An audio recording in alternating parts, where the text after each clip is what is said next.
ब्रह्मा विष्णु महेश अजर अमर नहीं है। इनका भी आविर्भाव अर्थात जन्म तथा तिरोभाव अर्थात मृत्यु होती है। प्रमाण के लिए देखिए देवी भागवत महापुराण। ब्रह्मा, मैं, विष्णु और शिव, यह तुम्हारी प्रभाव से जन्मवान है। हम तो जन्मवान है, हमारा तो जन्म होता है और मरते हैं, नित्य नहीं है, हम अविनाशी नहीं है। फिर इंद्रादि दूसरे देवता नित्य किस प्रकार हो सकते हैं? कृपया अवश्य सुनिए जगत गुरु तत्वदर्शी संत रामपाल जी महाराज के अमृत वचन।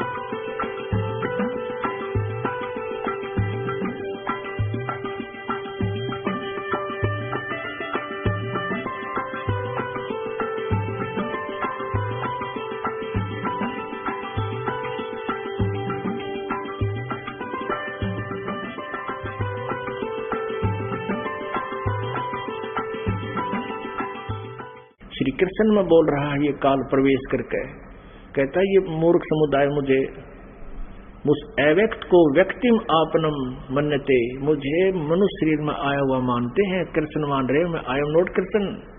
और ये कहता है कि मैं कभी किसी के समक्ष नहीं आता, ये मेरा अनुत्तम यानी घटिया नियम है मेरा।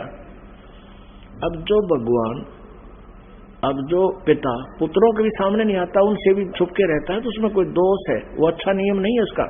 इसलिए यह अनुत्तम घटिया अटल नियम लिखा, ये मेरा अटल नियम है, अविनाशी नियम है। और फिर कहता है कि मैं अपनी योग माया से छुपा रहता हूं। इसे सीधे कहीं पर आकार में है, अव्यक्त है। अव्यक्त का अर्थ निराकार नहीं होता। जैसे बादल छा जाते हैं सूर्य के सामने तो वो हमें दिखाई नहीं देता, उसका कुछ रोशनी अवश्य थोड़ी बहुत महसूस ही होती है फिर भी, लेकिन वो हमें दिखाई नहीं देता। वो बादलों से पार अव्यक्त है, वहां पर साकार है। जब दिखाई देते ही वो बादल हटते ही वो साकार है। लेकिन उसको निराकार नहीं कह सकते कि भगवान दिखाई दे जब तो साकार हो जाता, ना दिखाई तो निराकार है, या कोई डेफिनेशन हुई भगवान की। वो साकार ही है पर हमें नहीं दिखता, वो अलग बात है। उसको अव्यक्त कह सकते हैं, जो दिखाई ना देता, हम देख नहीं पा रहे इसको, वो अलग बात है।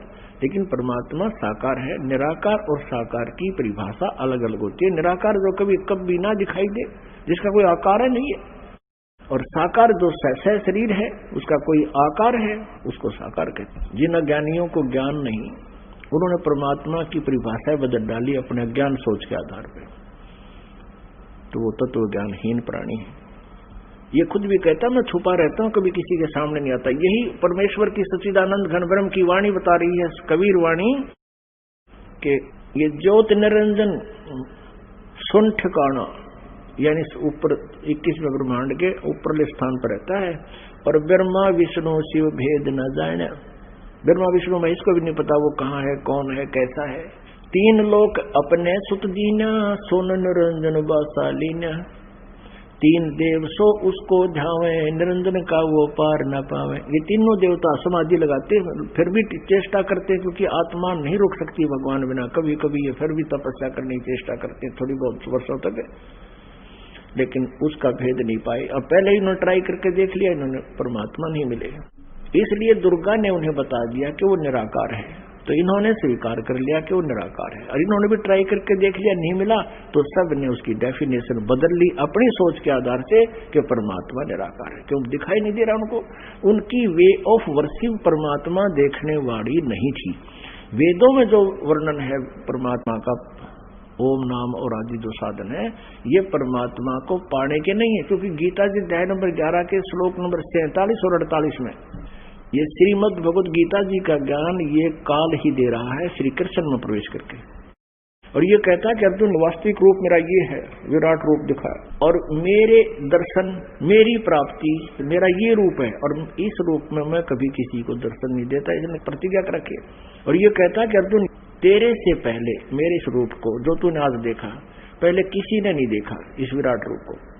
अब श्री कृष्ण गीता जी बोल रहे होते तो ये नहीं कहते कि मेरा ये विराट रूप, असली रूप ये है, ये काल रूप है, इसको किसी ने पहले नहीं देखा, क्योंकि श्री कृष्ण जी तो कौरवों की सभा में पहले अपना विराट रूप दिखा चुके थे, तो ये शब्द नहीं कहते जो श्रीमद् भगवद गीता अध्याय नंबर 11 के श्लोक 47 में कहा, और 48 में कहा कि इस मेरी प्राप्ति यानी मेरे रूप के दर्शन यानी भगवान प्राप्ति, ब्रह्म प्राप्ति, ब्रह्म का ये रूप है, ये काल है। कहता ना वेदों वर्णित विधि से, ना किसी जप से, ना तप से, ना किसी क्रिया से कोई भी प्राप्ति नहीं कर सकता। इससे सिद्ध है कि गीता जी अध्याय नंबर 8 के श्लोक नंबर 13 में कहा कि ओम इति एक अक्षरम ब्रह्म व्यवहारण माम अनुसमरण, मुझ ब्रह्म का केवल ओम एक अक्षर है, इसका उच्चारण करके स्मरण करता हुआ यह प्रयाति तदन देहम, दो शरीर छोड़कर जाते समय तक स्मरण करता रहता है, तो मेरे से प्राप्त लाभ को, परम गति को प्राप्त होता है। ओम नाम से जितनी गति होनी है उसको प्राप्त करता है। तो यहाँ ये कह रहा है कि मेरी प्राप्ति ना वेदों वर्णित विधि से, ना तप से, ना जप से, ना किसी क्रिया से नहीं हो सकती। 11वें अध्याय के 47-48। तो इससे सिद्ध हो गया कि उस ज्योत निरंजन का किसी ने दर्शन नहीं हुए और उसको कह दिया कि वो निराकार है। कहते खोजत था किया, अंत कहा बेचून, ढूंढते ढूंढते थक गए और कह दिया भगवान निराकार है, जबकि वो साकार है। वेद साकार बताओ, पुराण साकार बतावे, कुरान साकार बतावे और बाइबल साकार बतावे, और किसी भी धर्म के किसी भी भगत से पूछ लीजिए, सभी कहें भगवान निराकार है। अब आगे वाले समय में आपको पूरी डिटेल दिखाएंगे, प्रत्येक शास्त्र में प्रमाण देंगे, इस परमात्मा के द्वारा बताएगी सृष्टि रचना प्रमाणित करेंगे अपने ही सदग्रंथों में, तब आपका विश्वास होगा। बोलो सतगुरुदेव की जय। परम पिता परमात्मा पूर्ण ब्रह्म सर्व सृष्टि रचनहार, कुल मालिक कबीर देव जी, कबीर साहिब जी की असीम कृपा से आप जी को ये तत्व ज्ञान सुनने को मिला। धन भाग है आप, और धन्य है आपके माता पिता जिनसे जन्म हुआ। ऐसे समय में आप पुण्यात्माओं का जन्म है। जिस समय में परमेश्वर ने इस तत्व ज्ञान को उजागर करना था, पुण्यात्माओं आप सृष्टि रचना के बारे में सुन रहे हो। जब तक आप जी सृष्टि रचना के विषय में नहीं जानोगे, तब तक आप इस आध्यात्मिक ज्ञान को, तत्व ज्ञान को नहीं समझ सकते और न ही किसी सदग्रंथ को समझ सकते। ये जो सृष्टि रचना है, ये समझो कि ये मास्टर की है। सभी सदग्रंथों को समझने की, उनके खजाने को देखने की ये मास्टर की है, यानी मुख्य चाबी है। इसलिए आप जी को बार बार सृष्टि रचना का ज्ञान अत्यधिक कराया जाता है। अब सृष्टि रचना में आपने परमेश्वर कबीर देव जी द्वारा रची हुई अपनी सृष्टि का ज्ञान उन्हीं के द्वारा बताया हुआ इस दास के मुखारविंद से सुना। वो अभी तक आप जी को वर्बली सुनाया है, मौखिक सुनाया है। अब उस सृष्टि रचना के विषय में हमारे सदग्रंथ क्या बताते हैं। पुण्यात्माओं, जिस प्रकार विद्यार्थी विद्यालय में जाते हैं, उनका एक सिलेबस पाठ्यक्रम उनका निहित होता है सिलेबस एक विशेष होता है, और जो टीचर सिलेबस के आधार से बच्चों को शिक्षा देते हैं, पढ़ाते हैं, वो टीचर सही है। और जो टीचर सिलेबस से बाहर का ज्ञान कराते हैं, वो टीचर ठीक नहीं। वो अध्यापक बच्चों के हितैषी नहीं है, उनके जीवन के नाशक हैं। तो पुण्यात्मा, जो सदग्रंथों के विपरीत ज्ञान, शास्त्र विरुद्ध ज्ञान जो संत बता रहे हैं और शास्त्र विधि त्याग कर मनमाना आचरण कर और करवा रहे हैं, शास्त्र विधि त्याग कर मनमानी पूजाएं कर रहे हैं, वो न तो स्वयं कोई लाभ प्राप्त कर रहे हैं मनुष्य जीवन का, और न ही उनके अनुयायी। इसके लिए श्रीमद् भगवत गीता अध्याय 16 श्लोक 23 में और 24 में कहा है। 23 में कहा कि शास्त्र विधि को त्याग कर जो मनमाना आचरण करते हैं, उनको न तो कोई सुख होता है और न ही उनकी कोई गति होती है और न ही सिद्धि को प्राप्त होती है, अर्थात व्यर्थ। श्लोक 24 में कहा कि इससे तेरे लिए अर्जुन कर्तव्य और अकर्तव्य की व्यवस्था में शास्त्र ही प्रमाण है। कर्तव्य माने जो शास्त्र अनुकूल साधनाएं हैं, जो साधनाएं आपने करनी चाहिए, और अकर्तव्य जो न करने योग्य हैं, वो सदग्रंथों से ही जाना जाता है। कोई अपनी लोकवेद दंत कथा सुनाता है, उसको हमने स्वीकार नहीं करना चाहिए। तो अभी तक जो ब्रह्मा जी, विष्णु जी, शिव जी को ये कहते आए हैं, ये पवित्र हिंदू धर्म के ये शास्त्र विरुद्ध ज्ञान देने वाले आचार्य, गुरु, ऋषि, महर्षि, ये कहते आए हैं कि ब्रह्मा जी, विष्णु जी, शिव जी ये अजर अमर है, इनके कोई माता पिता नहीं है, और ये सभी ब्रह्मांडों के रचनहार यही है। तो वो टीचर ठीक नहीं, वो शास्त्र विधि त्याग के लोकवेद सुना रहे हैं। लोकवेद क्या होता है? सुना सुनाया ज्ञान जो कहीं प्रमाणित ना हो। अभी आपको दिखाते हैं श्रीमद् देवी भागवत, वो श्री ब्रह्मा, श्री विष्णु, श्री शिव जी के विषय में क्या जानकारी देते हैं। आप जी ने ये देखिएगा, श्रीमद् देवी भागवत सचित्र मोटा टाइप, केवल हिंदी, गीता प्रेस गोरखपुर से प्रकाशित है। इसके कौन है संपादक? हनुमान प्रसाद पोदार, चिमनलाल गोस्वामी। प्रकाशित एवं मुद्रक हैं गीता प्रेस गोरखपुर, गोविंद मोहन कार्यालय, कोलकाता का संस्थान। तीसरे स्कंद में 123 पृष्ठ पे, तीसरा स्कंद। भगवान विष्णु जी अपनी माता दुर्गा की स्तुति कर रहे हैं। क्या कह रहे हैं? तुम शुद्ध स्वरूपा हो, यह सारा संसार तुम ही से उद्भासित हो रहा है। मैं, ब्रह्मा और शंकर, विष्णु जी करें, हम सभी तुम्हारी कृपा से विद्यमान हैं। हमारा आविर्भाव माने जन्म, तिरोभाव माने मृत्यु, हमारा आविर्भाव और तिरोभाव हुआ करता है। केवल तुम ही नित्य हो, जगत जननी हो, प्रकृति और सनातनी देवी हो। ये प्रकृति शब्द याद रखना, दुर्गा को प्रकृति भी कहते हैं। आपके गीता जी में काम आओगा 14वें अध्याय के 3, 4, 5 श्लोकों में, क्योंकि ये कोड वर्ड है गीता जी। प्रकृति दुर्गा जी को कहते हैं। इससे स्पष्ट हो गया कि ब्रह्मा, विष्णु, महेश का जन्म और मृत्यु होता है। भगवान शंकर बोले, देवी यदि महाभाग विष्णु तुम ही से प्रकट हुए हैं, तो उनके बाद उत्पन्न होने वाले ब्रह्मा भी तुम्हारे बालक हुए। फिर मैं तमोगुणी लीला करने वाला शंकर क्या तुम्हारी संतान नहीं हुआ? अर्थात मुझे भी उत्पन्न करने वाली तुम ही हो। शिवे, संपूर्ण संसार की सृष्टि करने में तुम बड़ी चतुर हो।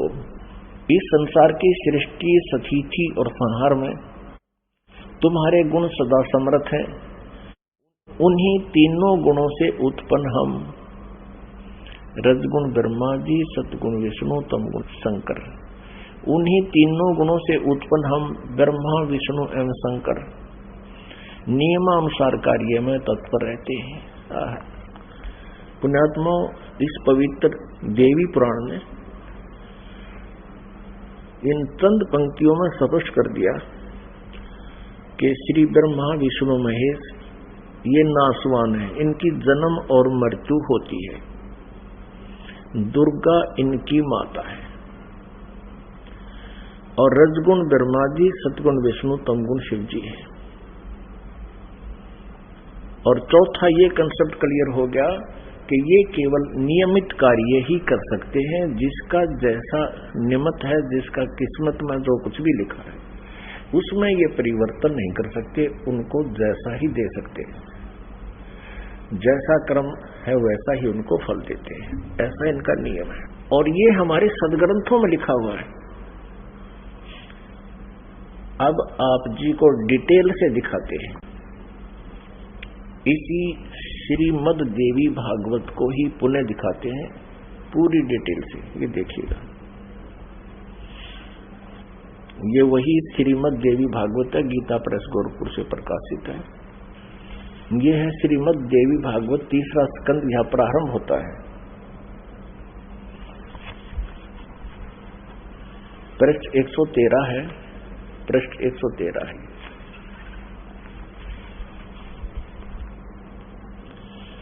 जन्मे जय ने पूछा, भगवान आपने अंबा यज्ञ अर्थात परम पवित्र नवरात्र व्रत के करके उसके द्वारा देवी के आराधन करने की आज्ञा दी है। अतः वे कौन देवी हैं, कैसे और कब प्रकट हुई, उनके पधारने का क्या उद्देश्य था है तथा वे किन गुणों से विभूषित हैं। अंबा यज्ञ किस प्रकार होता है, आगे ब्रह्मन साथ ही विस्तार पूर्वक ब्रह्मांड की उत्पत्ति भी की है, क्योंकि भूदेव ब्रह्मांड के विषय में जो कुछ कहा गया है तथा वह जैसा जो है, ये सभी बातें आप जानते हैं। व्यास जी से पूछ रहे हैं, जन्मे जी मैंने सुना है कि ब्रह्मा, विष्णु और रुद्र ये तीन सगुण देवता हैं। कर्मशः सृष्टि, पालन और संहार के कार्य का उत्तरदायित्व इन पर रहता है। पाराशर नंदन व्यास जी, अब मैं इनके संबंध में विस्तार पूर्वक सुनना चाहता हूँ, आप बतलाने की कृपा करें। व्यास जी कहते हैं, राजन तुम्हारी बुद्धि बड़ी विशाल है। अभी तुमने जो पूछा कि ब्रह्मादि की उत्पत्ति यानी ब्रह्मा विष्णु महेश, ब्रह्मादि माने ब्रह्मा विष्णु महेश की उत्पत्ति कैसे हुई, सो वह महान कठिन विषय है, उसमें अनेक प्रश्न उठ जाते हैं। यही प्रश्न पूर्व समय में मैंने नारद जी से किया था। व्यास जी कह रहे हैं कि मैंने नारद से पूछा था यही ज्ञान। मैंने कहा, मुने आप बुद्धिमान हैं, मुझे यह बताने की कृपा कीजिए कि इस विस्तृत ब्रह्मांड के प्रधान कर्ता कौन है। मुनिवर, यह ब्रह्मांड कहाँ से उत्पन्न हो गया। दिविजवर, साथ ही यह भी बताइए कि यह ब्रह्मांड विनाशशील है अथवा सदा रहने वाला है। इसकी रचना ये 114 पृष्ठ पे तीसरा स्कंद है।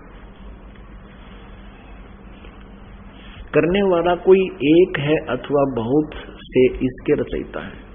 कर्ता के अभाव में कार्य का होना असंभव है। यह प्रश्न मेरे मन में उठा करता है। कुछ लोग भगवान शंकर को परम कारण मानकर जगत का रचयिता बतलाते हैं। वे कहते हैं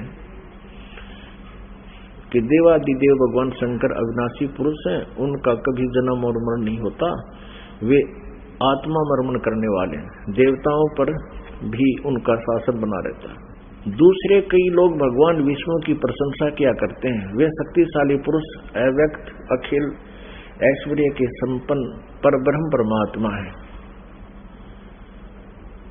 कुछ दूसरे लोग ब्रह्मा जी को सृष्टि का प्रधान कारण बताते हैं।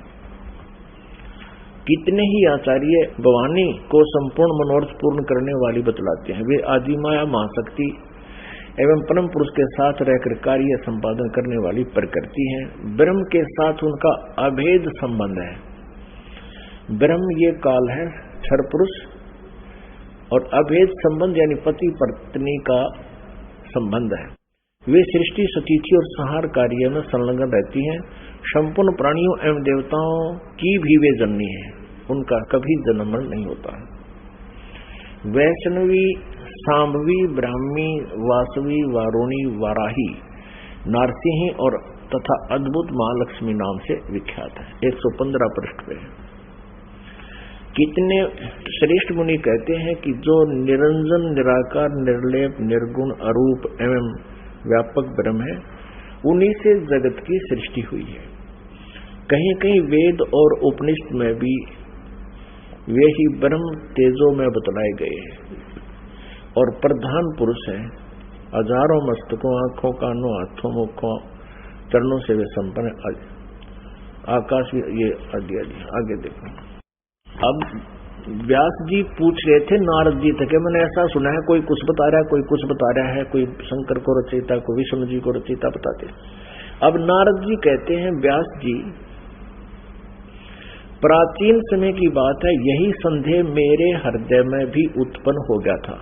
तब मैं अपने पिता अमित तेजस्वी ब्रह्मा जी के स्थान पर गया और उनसे इस समय जिस विषय में तुम पूछ रहे हो उसी विषय में मैंने पूछा। मैंने कहा, पिताजी, यह संपूर्ण ब्रह्मांड कहाँ से उत्पन्न हुआ?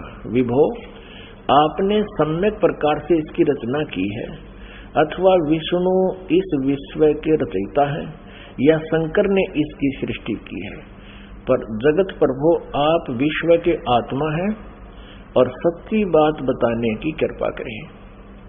किन देवताओं की पूजा करनी चाहिए तथा कौन देवता सबसे बड़े एवं समर्थ है?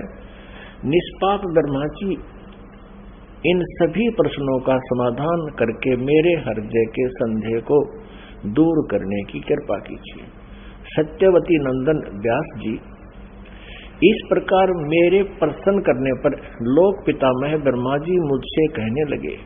ब्रह्मा जी ने कहा, बेटा, मैं इस प्रश्न का क्या उत्तर दूं? यह प्रश्न बड़ा ही जटिल है। महाभाग, तुम भगवान विष्णु से इसका समुचित समाधान पा सकते हो। ये तीनों देवता, इनको ज्ञान तो है नहीं, इसलिए ये अपने से दूसरे की तरफ धका दिया करें। चलो वहां उससे पूछ लो। फिर भी विष्णु जी की तरफ संकेत करते हैं, फिर भी अपना ज्ञान वो बता रहे हैं। ब्रह्मा जी कह रहे हैं, महामते, इस संसार में कोई भी रागी पुरुष ऐसा नहीं है जिसे यह रहस्य विदित हो।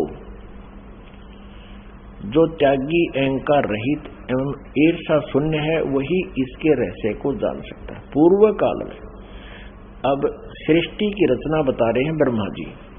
पूर्व काल में सर्वत्र जल ही जल था। स्थावर जंगम जितने प्राणी हैं उनमें कोई भी नहीं थे। तब कमल से मेरी उत्पत्ति हुई। उस समय मुझे सूर्य, चंद्र, वृक्ष तथा पर्वत कोई भी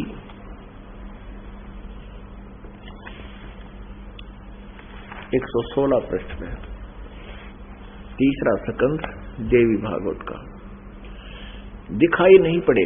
मैं कमल की कणिका पर बैठकर विचार करने लगा, इस अगाध जल में मैं कैसे उत्पन्न हो गया, कौन मेरा रक्षक है, तथा इस प्रलय काल में सृष्टि एवं संहार करने वाले कौन विशिष्ट पुरुष है। कहीं भी स्पष्ट रूप से भूमि भी नहीं दिखती जिस पर यह जल टिका हुआ है। यह कमल कैसे उत्पन्न हुआ, यों विचार करके मैं जल में उतरा। ब्रह्मा जी कह रहे हैं, 1000 वर्ष तक पृथ्वी का अन्वेषण करता रहा, यानी खोज करता रहा। इस पर भी मुझे उस जल का कहीं और छोर नहीं मिला। इतने में आकाशवाणी हुई, तप करो तप करो। तब मैंने तपस्या आरंभ कर दी। कमल पर बैठे ही 1000 वर्ष तक मैं तप करता रहा। फिर उसी समय सृष्टि करो, ऐसी आकाशवाणी सुनाई पड़ी। उसे सुनकर मैं बड़े आश्चर्य में पड़ गया। सोचा कि किसकी सृष्टि करूं अथवा मेरा क्या कर्तव्य है। उसी समय मधु और कैटब नाम के 2 भयंकर दानव राक्षस सामने आ गए। वे उस महावर्ण में मुझसे युद्ध करने की इच्छा प्रकट करने लगे। मैं उनसे भयभीत हो उठा। तब कमल का डंठल पकड़कर जल में उतरा। वहां मुझे एक परम अद्भुत पुरुष के दर्शन मिले। उनका श्री विग्रह माने शरीर मेघ के समान श्याम था, बादलों की तरह, काले बादलों की तरह। वे पीतांबर पहने थे, 4 भुजाएं थी, शेष नाग की सैया पर सोए थे। उन जगत प्रभु के गले को वनमाला सुशोभित कर रही थी। शंख, चक्र, गदा और पद्म, इन 4 आयुधों से अनुपम शोभा पा रहे थे। ऐसे शेष शाही भगवान विष्णु का मुझे दर्शन हुआ। वे योग निद्रा के वशीभूत होकर गाढ़ी नींद में सोए हुए थे। उनकी सारी चेष्टाएं शांत थी। नारद जी शेष नाग की सैया पर सोए हुए उन प्रभु को देखकर मेरा मन चिंतित हो उठा। इतने में भगवती योग निद्रा याद आ गई। मैंने उनका स्तवन किया। तब वे कल्याणमयी भगवती श्री विष्णु जी के विग्रह से निकलकर, विग्रह माने शरीर से, श्री विष्णु जी के शरीर से निकलकर अत्यंत रूप धारण करके आकाश में विराजमान हो गई। दिव्य आभूषण उनकी छवि बढ़ा रहे थे। जब योग निद्रा भगवान विष्णु के शरीर से अलग होकर आकाश में विराजने लगी, तब तुरंत ही श्री हरि उठ बैठे। अपने आत्माओं, जैसा आज आपको सृष्टि रचना में पहले बताया था, वर्बली दास ने बताया था, जो परमात्मा ने हमें बता रखा था, कबीर साहब ने ये कहा था कि दुर्गा, ब्रह्मा जी, विष्णु जी और शिव जी की माता है श्री देवी, और ये काल ज्योति निरंजन इनका पिता है। ये क्या करते हैं? इन तीनों बच्चों की उत्पत्ति करते हैं। ये काल यानी ब्रह्म, क्षर पुरुष भी कहते हैं इसको, सर्वब्रह्म भी कहते हैं। सर्वब्रह्म और ये दुर्गा जी, इन दोनों के पति पत्नी व्यवहार से श्री ब्रह्मा जी, श्री विष्णु जी, श्री शिव जी की उत्पत्ति होती है, जन्म होता है। और ये क्या करते हैं? इनको बाल्यावस्था से ही कोमा में कर देते, अचेत कर देते और उनकी परवरिश जारी करते हैं। जब ये युवा होते हैं तो इनको सचेत कर देते। अब ये दुर्गा अन्य रूप धारण करके प्रेतवत, प्रेतनी की तरह विष्णु जी के शरीर में प्रवेश करके इनको बेहोश किए हुए थी। ऐसे ही ब्रह्मा जी को ये कमल के फूल पर रख दिया और तब तक ये अचेत था, कोमा में डाल रखा था। ये खुद कहता मुझे पता नहीं मैं कमल के फूल पर कहां से उत्पन्न हो गया, मेरा कौन जनक है। अब नीचे उतरा तो देखा विष्णु जी बेहोश पड़े थे वो, और उसमें से जब वो दुर्गा निकल गई, बाहर आई तो सचेत हो गए। अब इस प्रकार इन सभी को इस काल भगवान ने अपने सुनियोजित षड्यंत्र के तहत भ्रमित कर रखा, किसी को यथार्थ ज्ञान नहीं बता रखा। अब यहां आप आगे देखिएगा, अब क्या होता है कि तीसरे स्थान पर भगवान शंकर को भी बेहोश कर रखा था, फिर उसको सचेत कर दिया, फिर तीनों को इकट्ठा कर दिया प्रेरणा करके, तीनों इकट्ठे हो गए। अब देखना श्रीमद् संक्षिप्त देवी भागवत और तीसरा स्कंद, और हम यहाँ पढ़ रहे थे। तब वे कल्याणमयी भगवती श्री विष्णु के विग्रह से निकलकर अत्यंत रूप धारण करके आकाश में विराजमान हो गई। दिव्य आभूषण उनकी छवि बढ़ा रहे थे। जब योग निंद्रा भगवान विष्णु के शरीर से अलग होकर आकाश में विराजने लगी, तब तुरंत ही श्री हरि उठ बैठे। उन्होंने मधु और कैटब के साथ 5000 वर्ष तक बड़ी घमासान लड़ाई की। तब वे दैत्य मरे। पहले देवी के कटाक्ष से मधुर और कैटब मोहित हो गए थे। उसके बाद भगवान विष्णु ने गोद में लेटाकर उन्हें वहीं प्राणों से रहित कर दिया। अब वहां मैं और भगवान विष्णु दो थे, वहीं रुद्र भी प्रकट हो गए।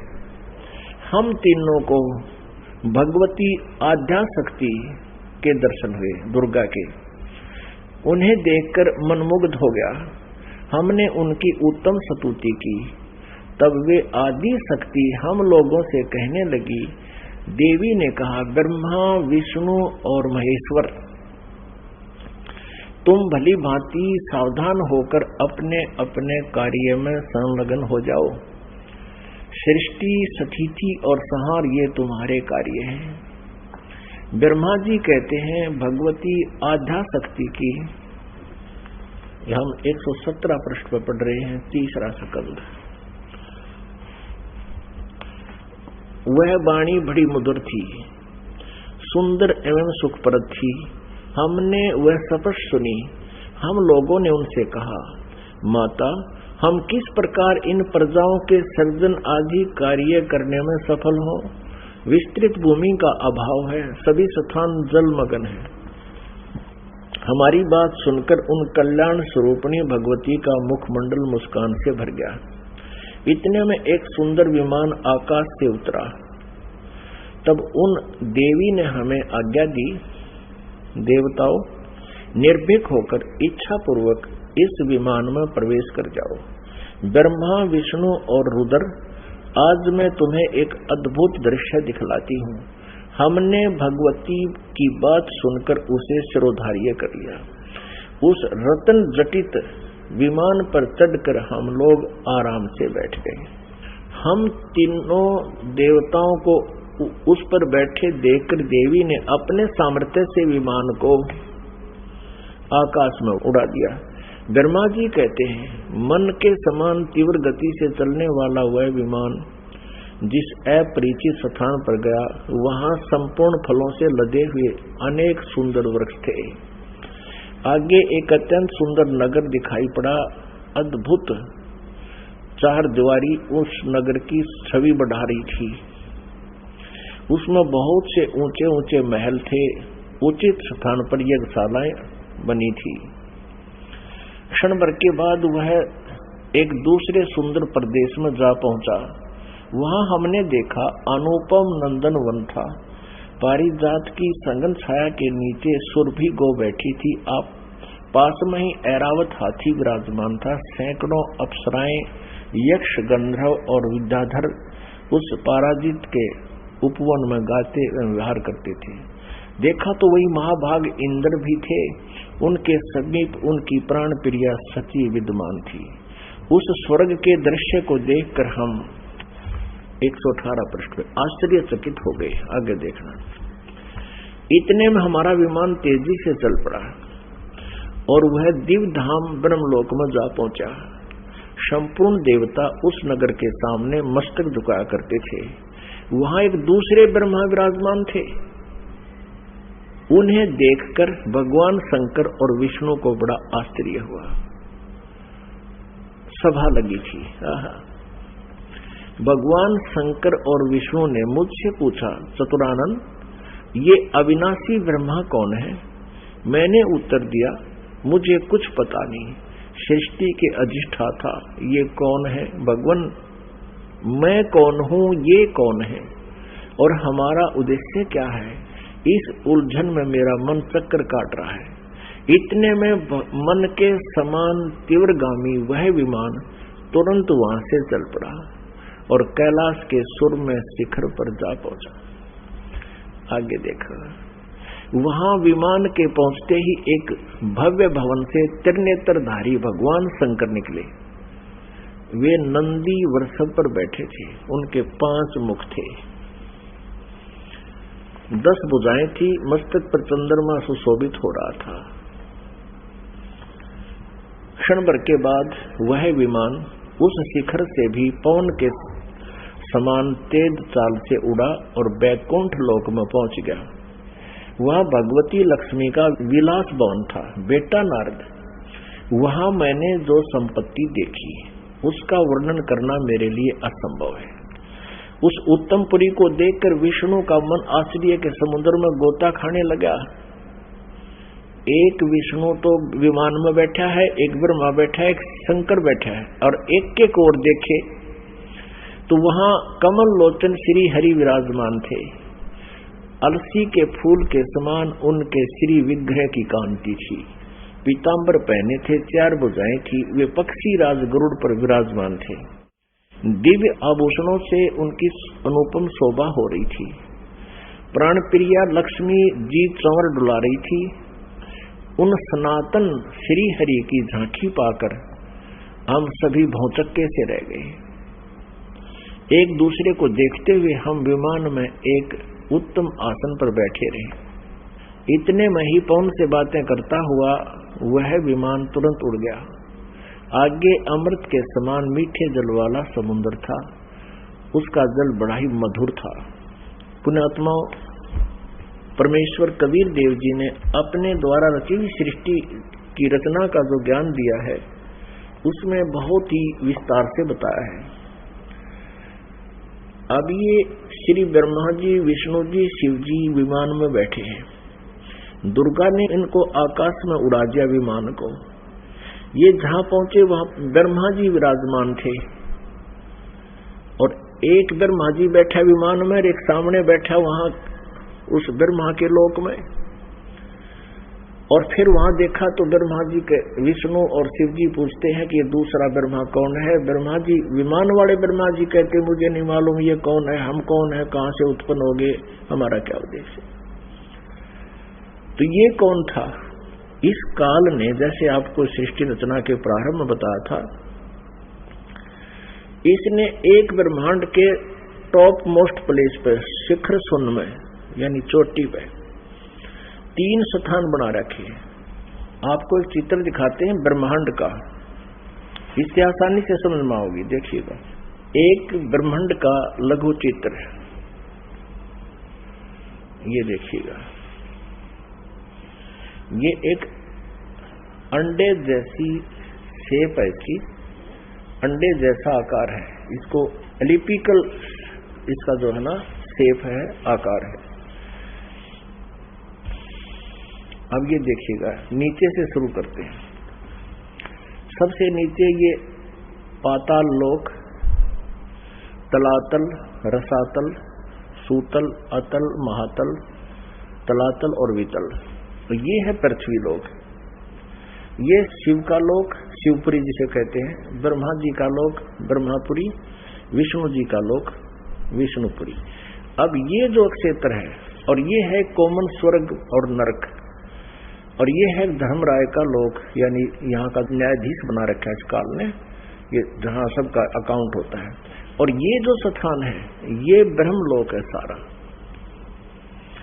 ये स्थान जो है इसको ब्रह्मलोक कहते हैं। एक ये स्वर्ग है, इसमें भी एक इंद्र रहता है। ये इंद्र अलग है और इसलिए इसको महा इंद्र कहा है।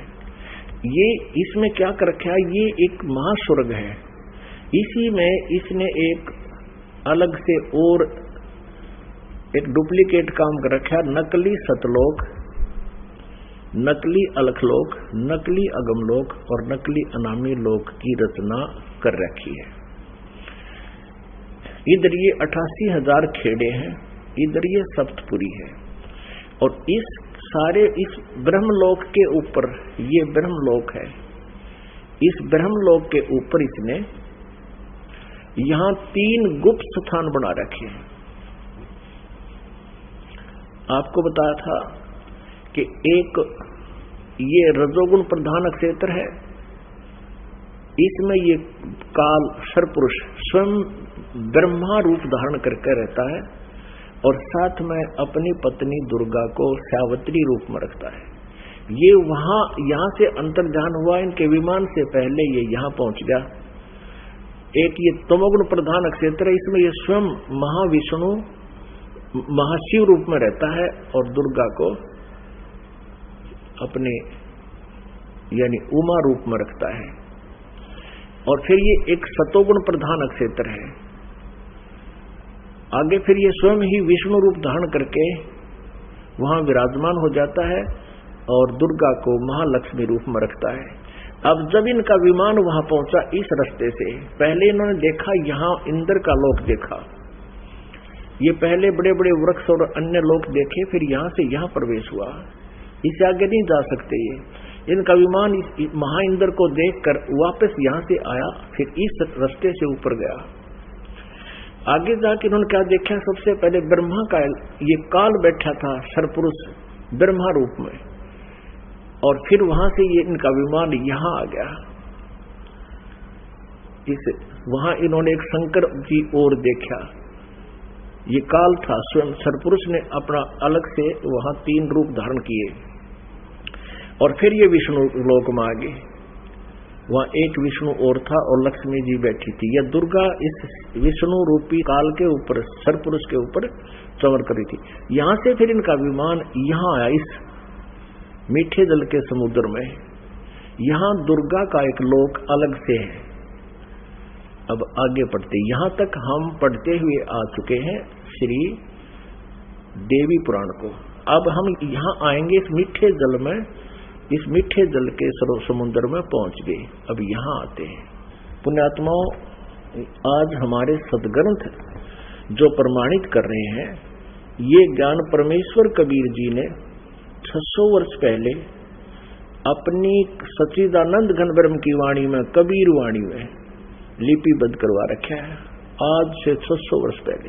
और आज इन सदग्रंथों में हमें सत्य हो रहा है।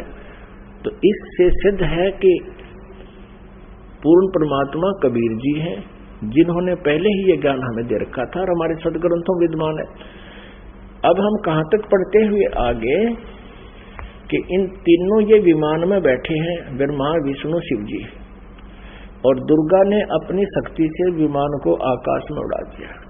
पहले वो पहुंचे ब्रह्मा जी के लोक में, वह इस काल के उस स्थान पर पहुंचे जो रजोगुण प्रधान है। वहां ये स्वयं ही सरपुरुष यानी काल ब्रह्म स्वयं ही ब्रह्मा रूप धारण करके विराजमान था। आगे फिर गए तो इसे शंकर रूप में विराजमान था, आगे गए तो ये विष्णु रूप में विराजमान था। फिर वहां से इनका विमान कहाँ गया, ये सारा इसलिए किया गया था कि कहीं ये अपने आप को भगवान ना मान बैठे, इनका भ्रम निवारण कर दें। अब देखना, ये देवी भागवत चल रहा है, श्रीमद् देवी भागवत गीता प्रेस गोरखपुर से प्रकाशित है। ये वही पुस्तक है जो आपको पहले दिखाई थी। हमने यहां तक पढ़ लिया, हमने ये पढ़ा 118 पे। इतने में हमारा विमान तेजी से चल पड़ा और एक दिव्य धाम ब्रह्म लोक में जा पहुंचा। वहां पर एक दूसरे ब्रह्मा विराजमान थे, एक तो विमान में बैठा है, एक वहां विराजमान था दूसरा, वो ब्रह्म था, सरपुरुष था, वो धोखा देता है इनको, वो स्वयं ब्रह्मा रूप में वहां विराजमान था। उन्हें देखकर भगवान शंकर और विष्णु को बड़ा आश्चर्य हुआ, सभा लगी थी। भगवान शंकर और विष्णु ने मुझसे पूछा, चतुरानन ये अविनाशी ब्रह्मा कौन है? मैंने उत्तर दिया, मुझे कुछ पता नहीं, सृष्टि के अधिष्ठाता ये कौन है, भगवान मैं कौन हूँ, ये कौन है और हमारा क्या उद्देश्य है? इस उलझन में मेरा मन चक्कर काट रहा है। इतने में मन के समान तीव्रगामी वह विमान तुरंत वहां से चल पड़ा और कैलाश के सुर में शिखर पर जा पहुंचा। वहां विमान के पहुंचते ही एक भव भवन से त्रिनेत्रधारी भगवान शंकर निकले। वे नंदी वृषभ पर बैठे थे। ये काल निकला वहां से, सरपुरुष। और फिर वहां से क्षण भर के बाद वह विमान उस शिखर से भी पवन के समान तेज चाल से उड़ा और बैकुंठ लोक में पहुंच गया। वहां पर कौन थे? वहां कमल लोचन श्री हरि विराजमान थे, विष्णु जी एक और युकाल बैठा था, सरब्रह्म सरपुरुष, और उसकी 4 भुजाएं थी। पक्षीराज गरुड़ पर विराजमान थे और प्राण प्रिय लक्ष्मी जी चौड़ बुला रही थी। अब हम यहाँ आते हैं, नीचे देखते हैं। इतने में पवन से बातें करता हुआ वह विमान तुरंत उड़ गया। आगे अमृत के समान मीठे जल वाला समुद्र था, जिसका जल बड़ा ही मधुर था। हम 119 पृष्ठ पर पढ़ेंगे, अब 118 हमने पढ़ लिया। उस समुद्र में वहां एक मनोहर द्वीप था। उस द्वीप में एक मंगल में मनोहर पलंग बिछा था। उस पलंग में सुंदर रत्न जड़े थे। उस उत्तम पलंग पर एक दिव्य रमणी बैठी थी, या दुर्गा जाकर वहां विराजमान होगी आगे। वे ऐसी प्रभावपूर्ण देवी थी मानो करोड़ों बिजलियां एक साथ चमक रही हो। अत्यंत सुंदर मुख था, लाल लाल दांत थे, करोड़ों लक्ष्मियों से भी अधिक वह सुंदर थी। वे ऐसी प्रभावपूर्ण देवी थी मानो करोड़ों बिजलियां एक साथ चमक रही हो। अत्यंत सुंदर मुख था, लाल लाल दांत थे। ये पढ़ लिया। अब यहाँ है, उन्हें देखकर हम सभी महान आश्चर्य में पड़ गए। कुछ समय तक हम वहीं ठहरे रहे, आपस में कहने लगे, ये सुंदरी कौन है और इसका क्या नाम है? हम इसके विषय में बिल्कुल अनभिज्ञ हैं। इसके हजारों नेत्र, हजारों हाथ, हजारों मुख हैं। दूर से देखने पर ही वे कितनी सुंदर प्रतीत हो रही हैं। ये न कोई अप्सरा है, न कोई गंधर्व कन्या, न देव कन्या। नारद, यों संदेहग्रस्त होकर हम लोग वहां रुके रहे। तब भगवान विष्णु ने उन चारों साहिनी भगवती को देखकर विवेक पूर्वक निश्चय कर लिया कि ये भगवती जगदम्बिका हैं। तब उन्होंने कहा कि ये भगवती हम सब की आदि कारण है, महाविद्या और मां माया इनके नाम है। ये पूर्ण प्रकृति है। अपने आत्माओं, विष्णु जी कह रहे हैं, क्योंकि विष्णु जी की बुद्धि खोल दी काल ने। अब हम 120 पृष्ठ पर पढ़ेंगे। संस्कृत देवी भागवत गीता प्रेस गोरखपुर से प्रकाशित है। ये वे ही दिवांगना है। विष्णु जी बता रहे हैं अपना पिछले, इसकी थोड़ी सी बैकग्राउंड दिखा दी विष्णु को इस काल भगवान ने और दुर्गा ने। ये वे ही दिवांगना है जिनके प्रलय वर्ण में मुझे दर्शन हुए थे। उस समय मैं बालक रूप में था, मुझे पालने पर ये झुला रही थी। विष्णु जी के जन्म का प्रत्यक्ष प्रमाण, छोटा सा बालक था विष्णु जी। वट वृक्ष के पत्थर पर एक सुदृढ़ सैया बिछी थी, उस पर लेटकर मैं पैर के अंगूठे को अपने कमल जैसे मुख में लेकर चूस रहा था। कहते प्रलय वर्ण में मुझे दर्शन हुए थे इस देवी के। उस समय में बालक रूप में था, छोटा सा बच्चा था। ये मुझे झुला रही थी, मैं अंगूठे चूस रहा था पैरों के। इन्हें देखकर मुझे पहले की बात याद आ गई। ये हम सबकी जननी है। अब 121 पृष्ठ पे अब विष्णु जी ही बता रहे हैं। भगवान विष्णु बोले, प्रकृति देवी को नमस्कार है, भगवती विधात्री को निरंतर नमस्कार है। ये स्तुति करते हुए भगवान आ रहे हैं विष्णु जी। यहाँ देखिएगा 123 पृष्ठ पे जो प्रारंभ में पढ़ा था, अब वहीं फिर आगे हम। भगवान विष्णु स्तुति कर रहे हैं अपनी दुर्गा माता की। तुम शुद्ध स्वरूपा हो, यह सारा संसार तुम ही से उद्भासित हो रहा है। मैं ब्रह्मा और शंकर हम सभी तुम्हारी कृपा से विद्यमान हैं। हमारा आविर्भाव यानी जन्म और तिरोभाव माने मृत्यु हुआ करता है। केवल तुम ही नित्य हो, जगत जननी हो, प्रकृति और सनातनी देवी हो। भगवान शंकर बोले, देवी यदि महाभाग विष्णु तुम्ही से प्रकट हुए हैं तो उनके बाद उत्पन्न होने वाले ब्रह्मा भी तुम्हारे बालक हुए हैं। फिर मैं तमोगुणी लीला करने वाला शंकर क्या तुम्हारी संतान नहीं हुआ? अर्थात मुझे भी उत्पन्न करने वाली तुम ही हो। शिवे, संपूर्ण संसार की सृष्टि करने में तुम बड़ी चतुर हो। इस संसार की सृष्टि, स्थिति और संहार में तुम्हारे गुण सदा समर्थ है। उन्हीं तीनों गुणों से उत्पन्न हम ब्रह्मा, विष्णु एवं शंकर नियमानुसार कार्य में तत्पर रहते हैं। अब पुण्यात्माओं, आप जी ने अपने सदग्रंथों को स्वयं पढ़ लिया। और ये अभी तक पवित्र हिंदू धर्म के गुरुजन, ये आचार्य मंडलेश्वर, महामंडलेश्वर, गीता मनीषी, गीता के मर्मज ज्ञाता, वेदों के ज्ञाता, पुराणों के ज्ञाता कहलाते थे। इन्होंने कह का भी पता नहीं था। ये अज्ञानी हैं जो आज तक हमारे भगवानों यानी जिनको हम समर्थ मान रहे थे, अजरो अमर सुना करते थे, इनसे ये नहीं बता सके कि इनकी सतीथि क्या है, जबकि इनकी जीवनी बता रही है महापुरुषों की कि इनकी ये सतीथि है। अपने आत्माओं, जैसा कि आपको सृष्टि रचना के प्रारंभ में जब कथा शुरू करी थी बताया था कि काल भगवान ने, इस क्षर पुरुष ने, जो ब्रह्मा विष्णु महेश के पिताजी हैं, दुर्गा जी के पति हैं, जो श्री देवी के पति हैं और ब्रह्मा विष्णु महेश के पिता हैं, इसने ये कहा था दुर्गा से कि मेरा भेद किसी को मत बताना।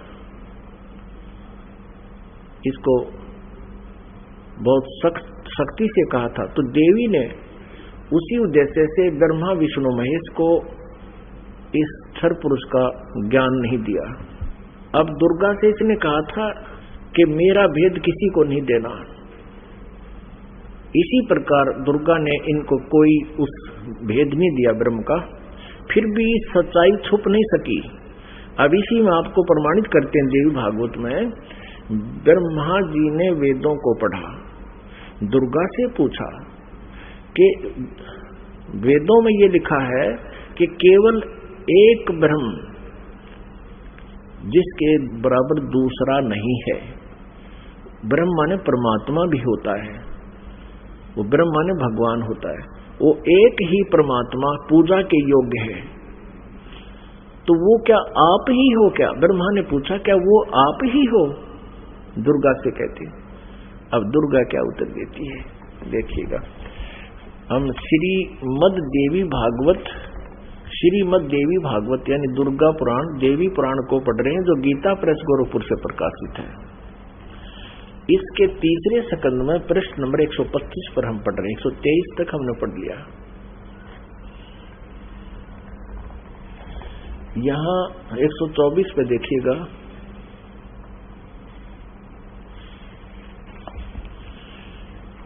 ब्रह्मा जी कहते हैं, अद्भुत तेजस्वी भगवान शंकर के यूं स्तुति करने पर भगवती जगदम्बिका ने अपने बात बताई।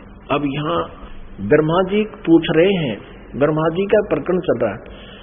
ये 125 पृष्ठ पे हम पढ़ रहे हैं तीसरे स्कंद में। इस मूर्त और अमूर्त जगत का आधार तुमसे पूर्व कोई भी दूसरा पुरुष नहीं था, कोई तीसरा भी नहीं है। एकम एवं द्वितीयम ब्रह्म। इस वेद के वचन को व्यर्थ कहना तो बनता नहीं। अब दुर्गा इनको कहा करती, मैं ही सब कुछ हूं, मैं ही तुम्हारा पिता हूं, मैं तुम्हारी माता हूं। तो अब ब्रह्मा जी ने वेदों को पढ़ा तो इसने कहा कि वेद के वचन को हम झूठा भी नहीं कह सकते, और इधर अनुभव दूसरी बात कहता है। इस प्रकार वेद वाक्यों और अनुभव में अत्यंत विरोध उत्पन्न हो रहा है। वेद कहते हैं एकम एव अद्वितीयम ब्रह्म है, तो क्या वह है आत्म स्वरूपा तुम ही हो अथवा वह कोई और पुरुष है? मेरे इस संदेह को दूर करने की कृपा करो। किसी महान पुण्य के प्रभाव से ही मुझे तुम्हारे चरणों की सेवा सुलभ हुई है। तुम स्त्री हो अथवा पुरुष, यह रहस्य भी मुझे विषाद रूप से कृपा करके बतलाओ। अध्याय 4-5 यहाँ पूरा होगा। तीसरे स्कंद का अब छठा अध्याय शुरू होता है। ब्रह्मा जी कहते हैं, इस प्रकार मैंने जब भगवती जगदम्बिका से विनय पूर्वक पूछा, तब वे मधुर वाणी में मुझसे कहने लगी। देवी ने कहा, मैं और ब्रह्म एक ही हैं। अब हो गए ना दो, सच्चाई छुप नहीं सकती, एक ही है। मुझ में और इन ब्रह्म में कभी किंचित मात्र भी भेद नहीं है। जो वे हैं वही मैं हूं और जो मैं हूं वही वे हैं। बुद्धि के भ्रम से भेद प्रतीत हो रहा है। हम लोगों के सूक्ष्म भेद को जो जानता है, इसे सीधा दो तो है ही, ये वो जानता है वही। अब 125 पृष्ठ हमने पढ़ा, अब 126 पढ़ेंगे। वही बुद्धिमान पुरुष है, वो तत्वदर्शी संत है जो हमारी भिन्न भिन्नता को समझता है।